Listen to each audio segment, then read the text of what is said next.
Meron pong isang napakahalagang kayamanan ang tao at ito yung anong nadarama mo sa iyong kalooban. How you feel inside. Kahit ano pa ang nangyayari sa labas, kahit gaano karangya, kahit gaano ka-successful, pagka ang feeling mo sa kalooban mo walang kwenta, damay ang lahat. So it's in our spiritual agenda to win the spiritual battle so that we will feel good inside. At yan po ang ating pag-aaral, how to feel good inside. God is concerned about that because God wants us to have a full, meaningful, and a joyful life. Our God in heaven, we thank you that you live in our hearts.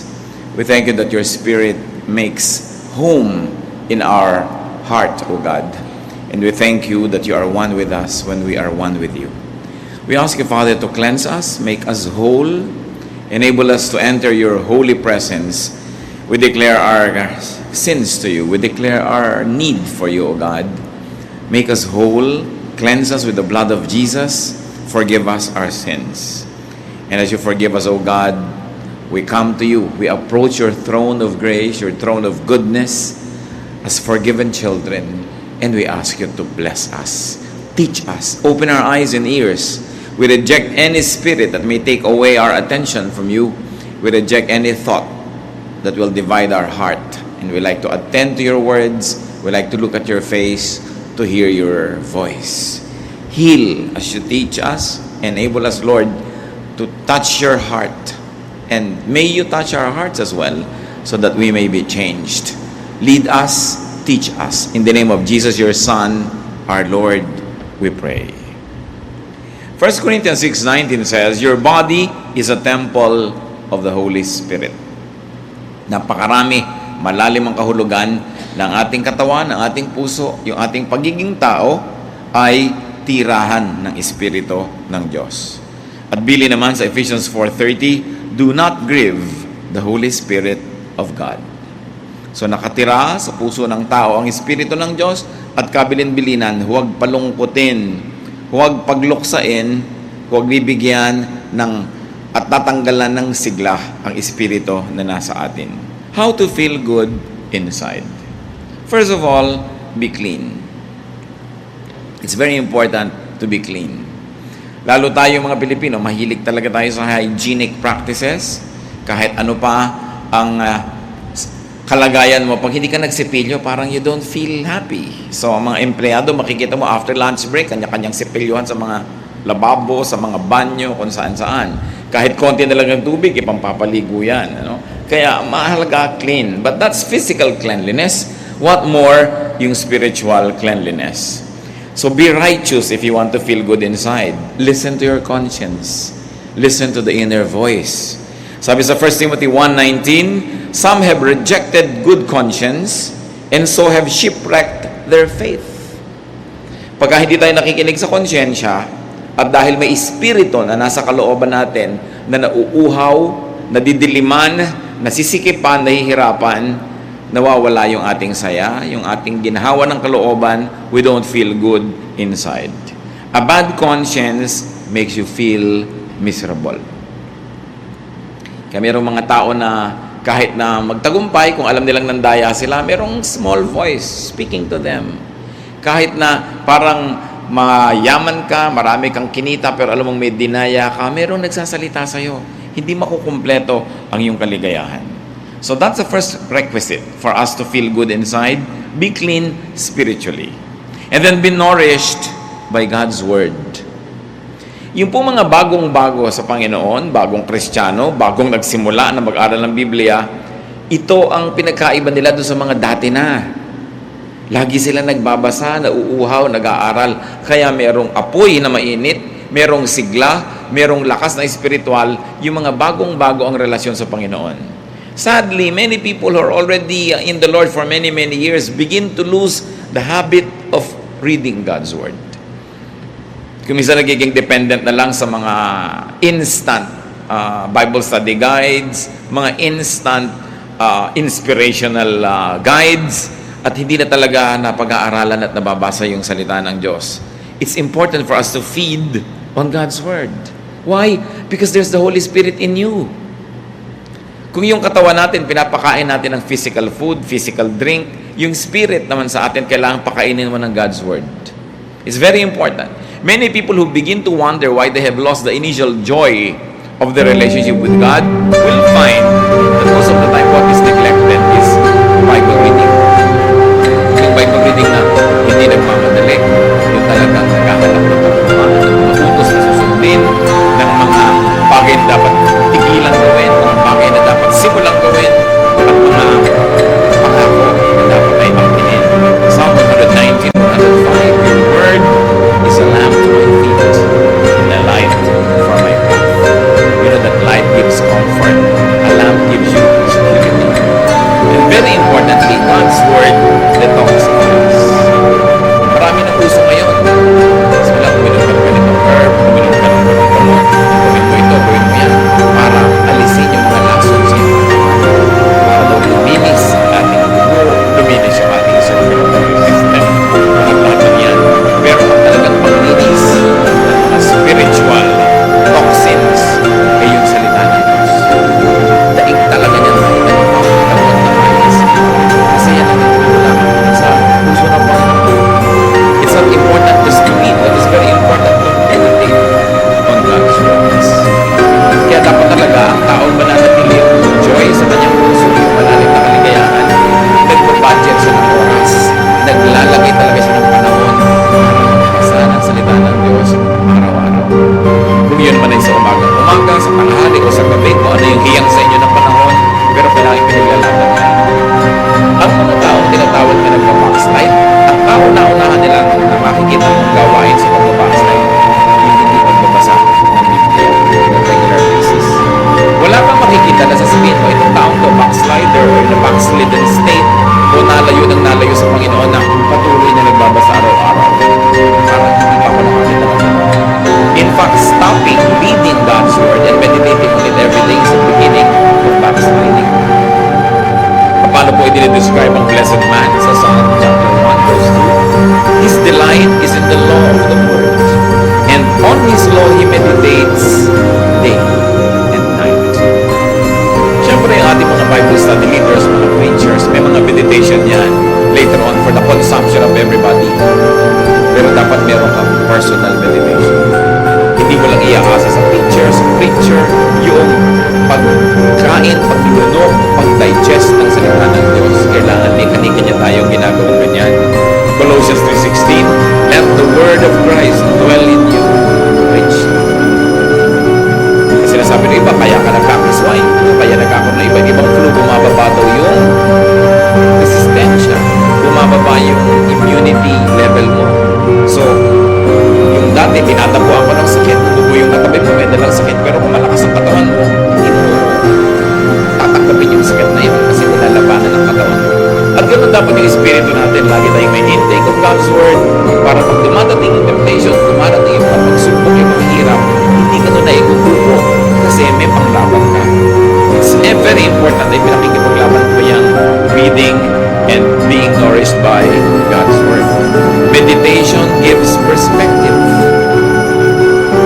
Lumilinaw yung maliit na problema, mukhang malaki yan pagka hindi mo yan tinignan sa salita ng Diyos. Pero pagka naging malinaw sa salita ng Diyos, mukhang malaking problema, lumilinaw. Meditation gives balance. Meditation gives a sense of well-being. Kaya kahit ngayon sa mga spa, sa mga health club, ibigyan nila ng meditation group, meron mga time for relaxation and meditation. Because they realize the therapeutic value of meditation. Ngayon, kung ginagamit yung Word of God, not just as therapy, hindi talagang cure for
these contradictions, then dapat pag nakangiti ang labi mo sa isang tao, pati puso mo nakangiti talaga sa kanya.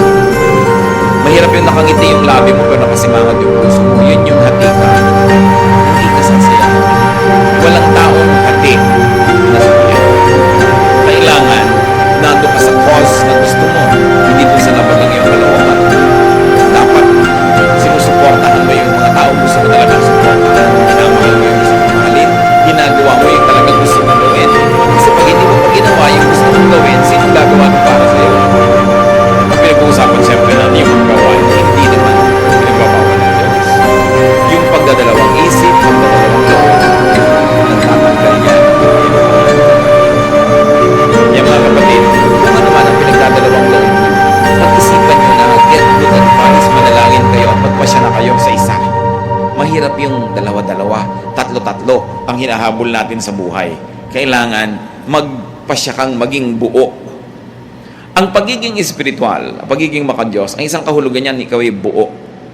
Hindi ka hati. Ayaw na ayaw sa Bible ng hati. Kaya ang sinasabi, a man of a double mind will never expect to receive anything from God. Sabi, if you would like something, believe without doubting and you will get it. Because if you doubt, you are like, any leaf or anything that is being tossed about by the waves. You are like a wave being tossed by the winds. Wala kang direksyon. Kaya kailangan ng tao buo. Hindi hinahati ang puso. Halimbawa, nag-asawa ka na. Buuin mo ng loob mo na yun na yung mamahalin mo. Hindi yung may dumadaan, iniisip mo, mamahalin ko kaya itong dumadaan. Nahahati ang loob mo. At pag nahati ang loob mo, it will show in your life. It will show in everything you do. Malilito ka ngayon. Minsan may kumakausap siya, nawawala ka sa sarili. Ha? Bakit? Kasi hati yung loob mo eh. Dapat buo. What you think and say, what you say and do, must be one. So, do the good that you think. Meron kayong gustong gawin, gawin nyo. Lalo't mabuti yon. Kasi pag hindi nyo ginagawa, nahahati kayo. Do not frustrate your good side. Halimbawa, may nakaaway kayo. Gusto nyo na mag-sorry. Mabuting mag-sorry, magkasundo kayo. Gawin nyo. Hindi yung pinipigil kayo ng pride. Nahahati kayo. There's a part of you na gusto nyo gawin yung tama. Merong humihila sa inyo na wag mo gawin yung tama kasi yung pride mo, paano naman, wag mo mukha kakawawa, etc. etc. Hati. Hindi sasaya ang isang taong hati. Ikaw man at biyanan, may manugang ka, tanggapin mo na naging anak mo na rin yan kasi kung dalawang loob ka, tatanggapin ko ba o hindi? So may mga araw na natutuwa ka sa kanya, may araw na hindi, may araw na ang sungit-sungit mo, may araw na sweet ka naman kasi hati. You've got to decide. And there are things you don't even have to decide about. We just have to accept them. Katulad ng sinasabi ko, biyanan mo, manugang mo, tatanggapin mo na yan. Wala ka ng choice. Bakit mo palilituhin ang sarili mo kung magiging devoted ka ba, mamahalin mo ba, papadalhan mo ba ng ulam, susuportahan mo ba? Gawin mo na lang yung tama kasi laging may nagtatalo sa kalooban natin. Yung maganda at yung hindi maganda. Kailangan pa ba naman nating ipaliwanag na yung maganda ang siya nating gawin? Sabi ng Panginoon sa Matthew 12:25, Jesus said, every kingdom divided against itself will be ruined. And every city or household divided against itself will not stand. Kung ang isang kaharian na hati ay matutumba, kung ang isang bahay na hati ay guguho, ano ang mangyayari sa isang puso na hati? Kaya dapat hindi hinahati ang puso. Huwag na nating lilituhin ang ating mga sarili. At kabaligtaran ng do the good that you want to do, bakit natin pinag-uusapan to? Marami pong tao, alam nila yung magandang gawin, gusto nilang gawin, pero may pumipigil sa kanila. Mga tatay, gusto nila halimbawa akbayan yung anak nilang lalaki na maging tender and nice sila sa anak nila, pero hindi, this is not the macho thing to do. So, pinipigil yung paggawa ng mabuti. Why? It's good. Hindi mo naman laging pwedeng yakapin yung anak mo, hindi naman laging available. So, why not do it? Marami din mga anak, gusto mag-express ng pagmamahal nila sa parents nila, hindi ma-express. Pero sa kaibigan, ang dali-dali mag-express. Pero yung lamang, yayakap ka sa magulang mo, magkikis ka, hirap na hirap ka rin. Bakit? Maganda naman yun. Huwag hatiin. And do not do the bad that you do not want to do. Alam naman natin yung masama, alam natin ayaw natin gawin, pero madalas, nagagawa. Romans 7:19, for what I do is not the good I want to do. No. The evil I do not want to do, this I keep on doing. Sabi ni Paul. Ako na nga, sabi, ito yung gusto kong gawin na mabuti, hindi ko nagagawa. At yung ayaw kong gawin na masama, yun na lang ang madalas na nagagawa ko. Hati. Dapat hindi ganon. Walang taong sasaya paghati siya. Meron pa pong isang nagpapasaya ng kalooban. Again, premise on the fact that the Holy Spirit of God resides in us, that we were created in God's image. You want to be happy inside, you want to feel good inside, be noble. Nourish your nobility, your greatness. Nourish your God-likeness.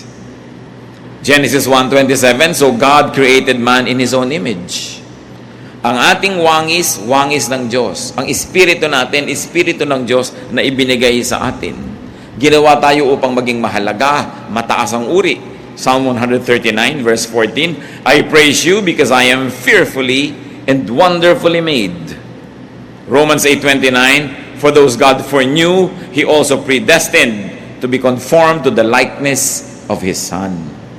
Tayo, kamukha ng Diyos, nilikha, ginawang tao, naligaw, na iba yung itsura, pero ang goal ngayon, bumalik na maging kamukha uli ng Diyos through the Lord Jesus Christ. So ano ang purpose ng buhay? Maging kamukha uli ng Diyos. Maging kapareho ng Diyos ang isip, ang puso, ang gawain. At ang tao, pinakamasaya, pagka yung kanyang wangis, yung gawa niya, yung sitwasyon niya sa buhay, malapit sa wangis ng Diyos. Kasi yun ang likas, yun ang totoo, yun ang natural sa atin.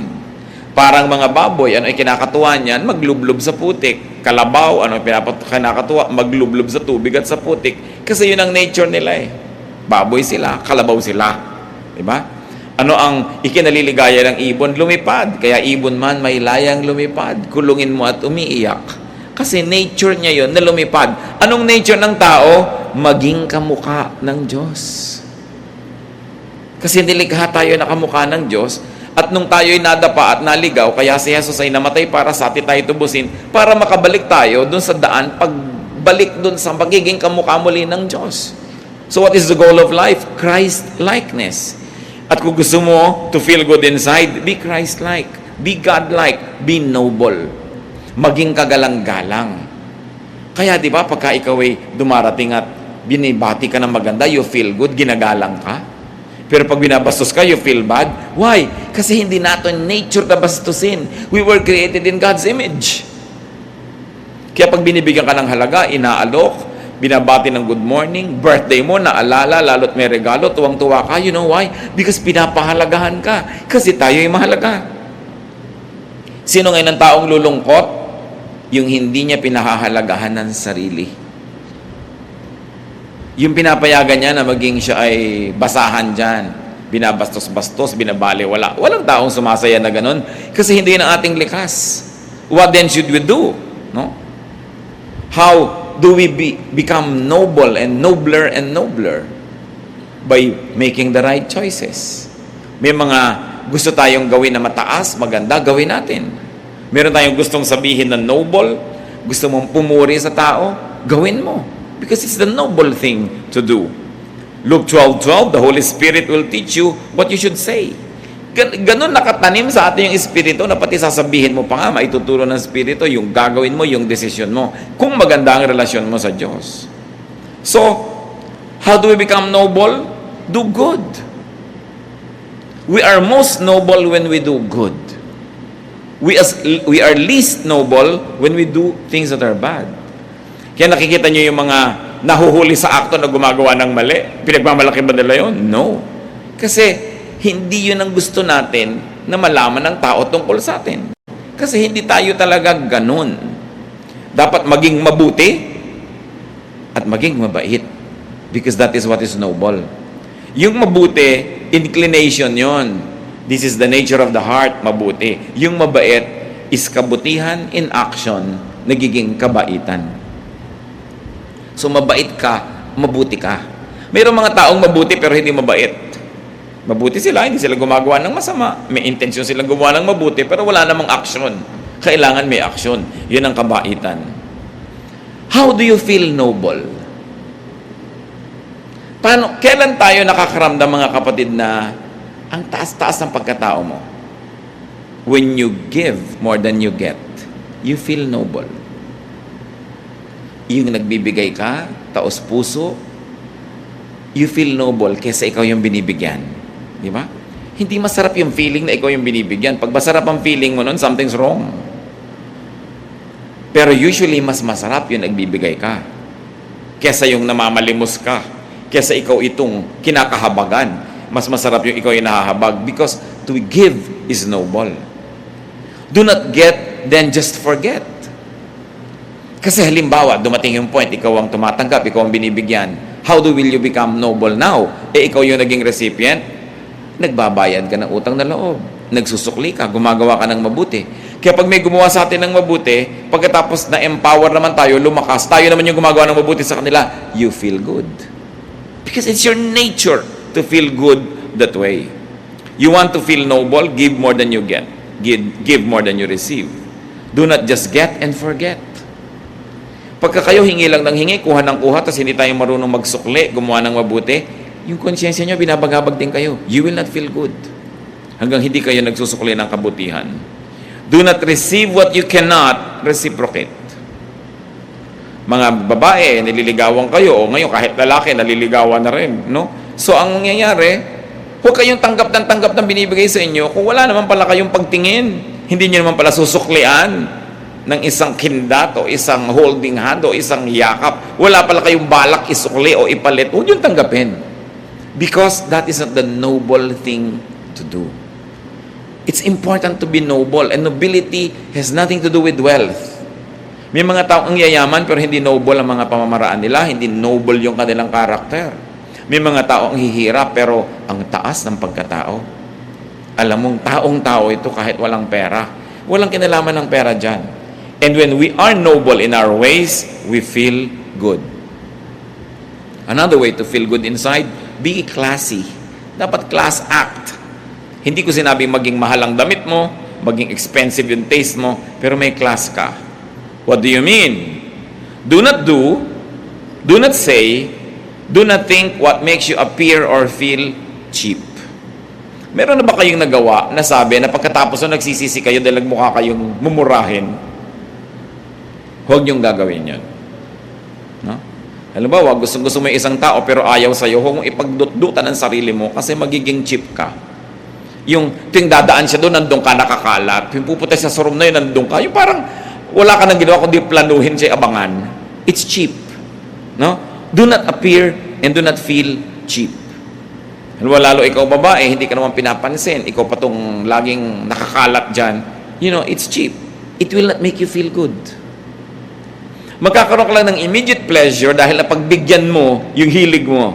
Pero pag nananahimik ka na at nag-iisa, ang feeling mo, bumaba ang pagkatao mo. You want to be happy inside? Be classy. Beware of addictive things and addictive habits. Lahat ng bagay na nakaka-addict, nakakapagpa-cheap. Nakita niyo mga ibang tao na antitino, ang gaganda ng behavior. Nung naging drug dependent, pati sariling nanay, ninanakawan, sariling anak, ninanakawan, kasi naging addict. Addicts compromise and degrade themselves just to get a fix. Kaya maraming antitinong babae nung naging drug dependent, pati katawan ay ipinagbibili sa murang halaga, makakuha lang ng kailangan niyang gamot.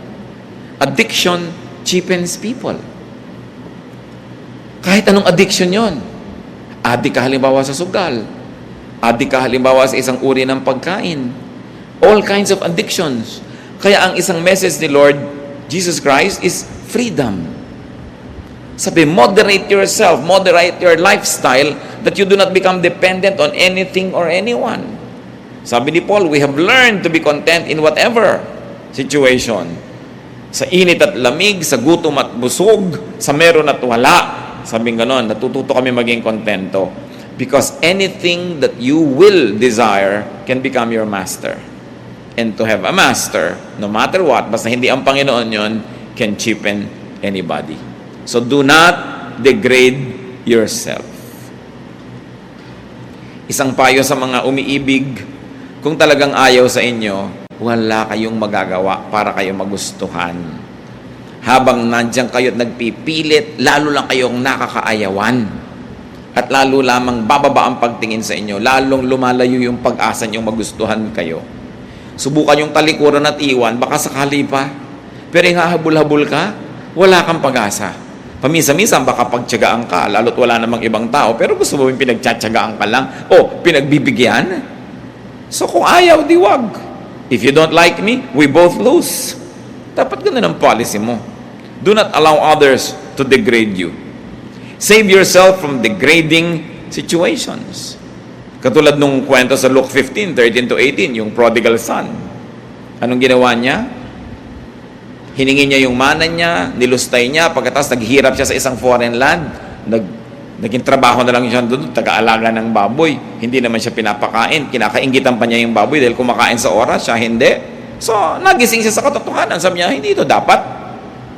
So, ganun, uuwi ako sa tatay ko, hihingi ako ng tawad, at mamamasukan na lang ako sa kanyang katulong. Kasi ang mga katulong ng tatay ko are better fed than I am. So, ganun, tatanggapin ko yung aking pagkakamali, hihingi ako ng tawad, but I will stop the situation from degrading me. Kung meron sa atin ngayong mga kapatid, nasa isang situation kayo that's very degrading, get out of it. Halimbawa, hindi naman kayo ang asawang tunay, tapos mga 3 times a year lang kayong sinisipot, no? Sa ilalim pa ng silong ng Fort Santiago. Nakaka-degrade yun sa inyo. Bakit hindi niya kayo mabigyan ng panahon niya? Bakit iaabang niyo yung buong sarili niyo sa kanya? Diba? You degrade yourself. You deserve a better treatment. You have only one life to live on this earth. There is eternal life, yes, but here only one. So bakit mo papayagan na nadadaya ka? Yung hahabol-habol ka sa hindi naman pwedeng managot sa'yo. Kinocommit mo yung sarili mo sa hindi naman nagko-commit sa'yo. That's not the way to deal with yourself. You know why not? Because you are fearfully and wonderfully made. You are the temple of the Holy Spirit. God's Spirit dwells in you. So wag nating kalad ka rin sa pagiging mumurahin. Kailangan pinapahalagahan natin ang ating sarili. Nandun na tayo, paminsan-minsan nagkakalimot tayo, nagkakamali, nabubulag ng damdamin, pero dapat hindi nagtatagal. Alam mo dapat yung ginagawa mo, walang kakauwian. Kung nakikipag-business partnership ka sa isang paraan na talagang yung pagkatao mo, yung paniniwala mo, prinsipyo mo, nilululun mo na dahil hindi mo talaga masikmura. Get out of it. You are in a relationship that doesn't have any respect for your personhood and your dignity. Get out of it. God has something better for you. Kung minsan nadadaya tayo na yun na lang ang pag-asa natin. Akala ng iba, ito na lang magmamahal sa akin, wala nang iba, so hindi baling ginaganito na ako. Hindi yung totoo. Alam ng Diyos ang ating sitwasyon. At meron tayong katapat na mas bagay. Katapat na hanap buhay, katapat na trabaho, katapat na profesyon, katapat na kaibigan, kasama sa buhay, kasama sa bahay. Don't settle for what is not very good for you. And those that do not settle for nothing but the best, usually get the best. Kailangan tinataasan din natin yung ating standard. Hindi dahil tayo mayabang, but, let me be emphatic, because you were fearfully and wonderfully made. And not only that you were made great by God, that God breathed His life into you and into me, but Jesus gave His life for our redemption. Ganun ang halaga ng tao. Dapat marunong tayong magpahalaga sa sarili. Huwag niyong ipagsiksikan ang sarili niyo sa hindi nagpapahalaga sa inyo. It's unfair to the Spirit that lives in you, and it's unfair to yourself. How to feel good inside? Do not go for desires that compromise your dignity and inner worth. Kasama na dyan yung mga physical desires and emotion. As you can see, related lahat ang pinag-uusapan natin. Titus 2:12, the grace of God teaches us to say no to ungodliness and worldly passions, and to live self-controlled, upright, and godly lives in this present age. Ang tanong, what desires, what feelings make you cheer? Dapat natin i-check. Kita na si Joseph. He's very young, very handsome. He became a worker in the household in Egypt. Insist dun sa bahay na yun, sa kanya, lagi kasi wala sa mister. So,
sa mga 7 natin pinag-usapan, surely we will be able to identify things that make us feel good and the opposite that makes us feel bad. Madadaya tayo sa bawat panahon that we don't feel good inside. We will not always feel good outside. Kung minsan may sakit ang katawan natin, masakit ang ulo, masakit ang paa.